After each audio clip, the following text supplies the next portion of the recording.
近日呢，接到网友反映说，一个女孩在一个社区的二手闲置区发帖，称如果说有人愿意借自己宝马车1周呢，自己将无条件的陪对方1个月。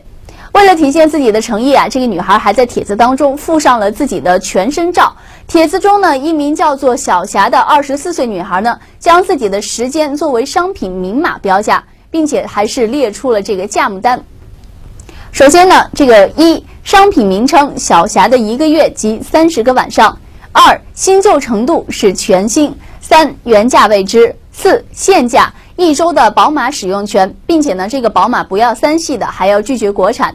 在帖子当中呢，小霞发布了自己的照片，一共有4张。从照片当中可以看出啊，这个小霞身着短装，青春靓丽。照片呢也是将自己凹凸有致的身材展示无遗。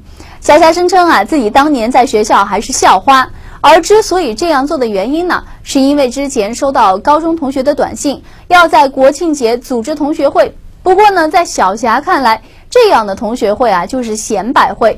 她的同学们呢，现在都是非富即贵，让自己是很抬不起头。她呢，也不想跟这个男友啊灰溜溜的挤着火车去参加这样的同学会，所以呢，就想到说用自己的时间去换取一辆宝马车的使用权。当然了，这样的做法呢，一定是会遭到咱们网友的一片骂声的哈。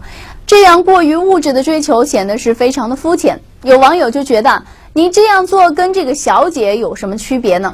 不得不感慨，这宝马车怎么就这么吸引人呢？